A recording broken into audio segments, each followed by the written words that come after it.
सर्वसामान्यांचा बुलंद आवाज बीजी 24 तास।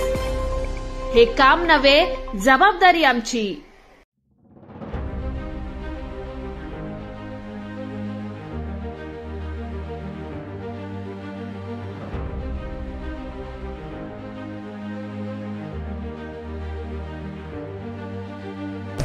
नितिन दादा आगे बढ़ो, हम तुम्हारे साथ हैं। नितिन दादा आगे बढ़ो, हम तुम्हारे साथ हैं।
इकडे बघा तुम्ही, मी आलो हॉलमध्ये बघा।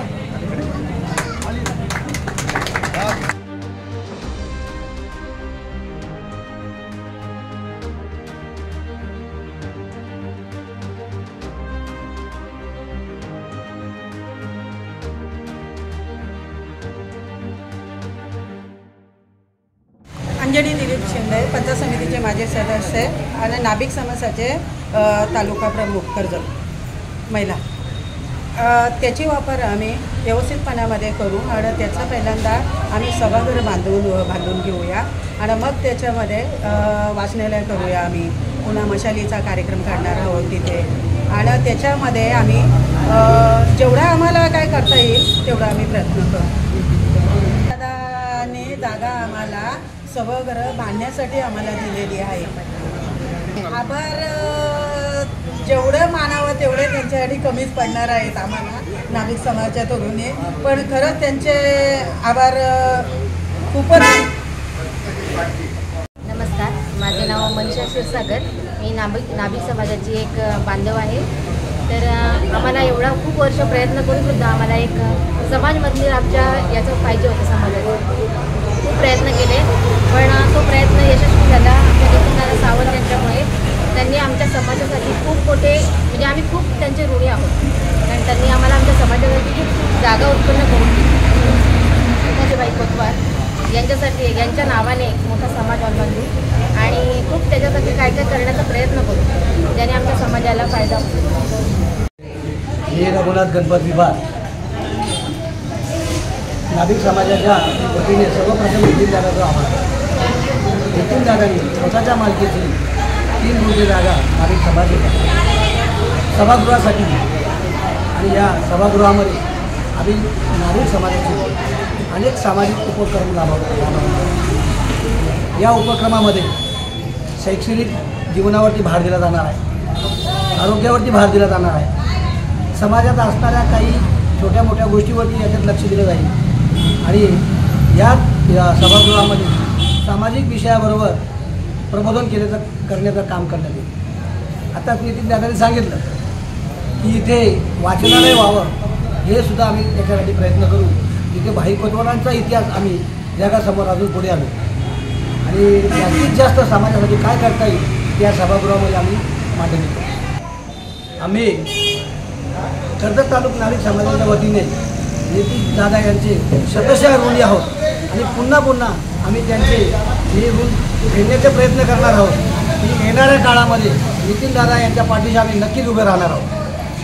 गेले 2-2.5 वर्षापूर्वी उपजिल्हा प्रमुख म्हणून शिवसेना उद्धव बाळासाहेब ठाकरे पक्षाची जबाबदारी त्या ठिकाणी स्वीकारली। त्यानंतर खोपोलीमध्ये एक नाभिक समाजाचा कार्यक्रमाला जायचा योग आला।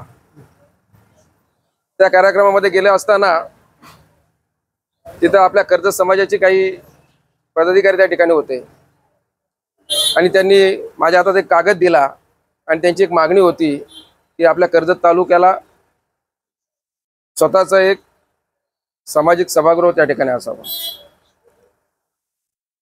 माझ्याबरोबर असलेले माझे काही पदाधिकारी होते, काही नाभिक समाजाची माणसं होती। त्यांनी मला सांगितलं भाषणामध्ये तुम्ही डिक्लेअर करा। तर मी त्यांना एकच सांगितलं, पहिले आपण पहिले काम करूया आणि काम केल्यानंतर आपण ते बोलूया। त्याच्यानंतर विवार काका रिटायर झाले, त्यांच्या रिटायरच्या कार्यक्रमाला मी त्या ठिकाणी गेलो आणि जसे रिटायर काका झाले त्यांनी दुसऱ्या दिवसापासून मला ही समाजाची मागणी सातत्याने त्या ठिकाणी लावून घेतली आणि जो कार्यक्रमाचा योग होताच तो त्यांच्या काकांच्या माध्यमातून समाजाच्या सगळ्यात शिंदे काका असतील, जाधव सगळेच असतील माझ्याकडे त्या दिवशी आले कर्जतला आणि त्या दिवशी 3 गुंठे जागा हे आपण समाजासाठी त्यांच्या मागणीनुसार आपण त्या ठिकाणी कागदोपत्री त्या ठिकाणी दिली। हुतात्मा भाई कोतवाल यांच्याबद्दल असलेल्या मनामध्ये त्रिवार असा आदर इतिहासकार काकांनी आत्ताच सांगितलं की त्या टायमाला 43 शाळा काढणं, मग त्या टायमाला भाईंचं आपल्या समाजाबद्दल सर्व समाजाबद्दल असलेलं योगदान, भाई कोतवाल असतील, इराजी पाटील असतील, यांची जी मशाल जे आपण प्रत्येक ठिकाणी प्रतीक आहे आणि योगायोगाने तीच मशाल माझ्या पक्षाचंही चिन्ह आहे। म्हणजे असा एक वेगळा योग त्या ठिकाणी आहे। त्या बाईंच्या सगळ्या आठवणी या सभागृहात असाव्या हेच माझं नाभिक समाजाला म्हणणं आहे की उद्या त्या सभागृहामध्ये आल्यानंतर बाईंनी केलेलं काम असेल जे नुसतं कर्जत खालापूर पुरता मर्यादित नाहीये, ते देशात विदेशात त्या कामाची नोंद आहे। ते तुम्ही त्या सभागृहामध्ये ते सगळं मांडलं पाहिजे। आपल्या समाजासाठी एक चांगली अभ्यासिका या ठिकाणी तुम्ही त्या ठिकाणी करावी, जेणेकरून आपल्या समाजाचा कोणी माणसं तालुक्याच्या ठिकाणी येऊन आपला अभ्यास करू शकतील, जेणेकरून समाजाचं प्रबोधन शिकलं तरच होतं। हे बाईंनी त्या टायमाला 1942 साली ओळखलंय, तर आपण त्या सभागृहामध्ये एक असा अभ्यासिका मालिका त्या ठिकाणी तयार करावी अशी एक तुम्हाला माझ्याकडून विनंती आहे। माझा पूर्ण नाभिक समाजाला या ठिकाणी मनापासून धन्यवाद देतो, कारण 2-2.5 वर्षामध्ये या समाजाने मला नेहमीच जेव्हा त्यांचा कार्यक्रम असेल तेव्हा प्रमुख पाहुणा म्हणून मलाच त्या ठिकाणी त्यांनी बोलवलं, नेहमीच माझ्या ठिकाणी आदर केला। आणि आम्ही जरी नाभिक समाजामध्ये जन्माला आलो नसेल, पण या प्रत्येक समाजाचं प्रत्येक घटकाचं आपण काहीतरी देणं लागतो। या भावनेतूनच 15 वर्ष नगरसेवक म्हणून काम करत आलो आणि ज्यावेळेस पक्षाने जबाबदारी दिली तिथपर्यंत विधानसभेमध्ये उपजिल्हा म्हणून काम करत आलोय। कालच तुम्ही सगळे नाभिक समाजाचे त्या ठिकाणी पदाधिकारी आहेत, मंदिरात उभा आहे। कालच उत्तम शेठ त्या ठिकाणी आहेत, काका ठिकाणी आहेत। कालच मला सकाळी 11 वाजता फोन आला, स्वतः उद्धव साहेबांनी मला त्या ठिकाणी बोलवलं। मला नितीन बोलतात तू मातोश्रीला निघून ये। माझ्याबरोबर उरणचे मतदारसंघाचे मनोहर शेठ त्या ठिकाणी होते। दोघांना गेल्यानंतर पहिला शब्द केला, नितीन तयारी कुठपर्यंत चालली आहे? मी गणपती नंतर येतोय, तुम्हाला दोघांना तिकीट त्या ठिकाणी डिक्लेअर करतोय आणि तुम्ही कामाला लागायचंय। म्हणजे कसा योग असतो ते बघा की म्हणजे आपण जेव्हा एक स्वच्छ मनाने काम करत असतो तेव्हा वरचा आपल्या नेहमीच पाठीशी असतो। त्यांनी मला सांगितलं सगळ्यात आधी मला कर्जत खालापूरमध्ये तुम्ही ज्या ठिकाणी बोलाल या उरण आणि दोनच्या मध्य ठिकाणी मला बोलवा, आपण त्या ठिकाणी तो मेळावा घेऊन तो हे करणार आहे। हा या कार्यक्रमाचा विषय नाही आहे, पण सांगण्याच्या योगात तुम्हाला सांगतो म्हणजे काम करत असताना आपल्याला प्रत्येक समाज घटकाला एक प्रामाणिकपणे काम करायचं आहे। आणि भाई कोतवाल असतील, इराजी पाटील असतील, यांनी जो मार्ग या देशाला दाखवला, या समाजाला दाखवला, त्या पायाला पाऊल ठेवून त्यांचा आदर करत आपल्याला येणाऱ्या दिवसामध्ये काम करायचंय हे या ठिकाणी नमूद करतो।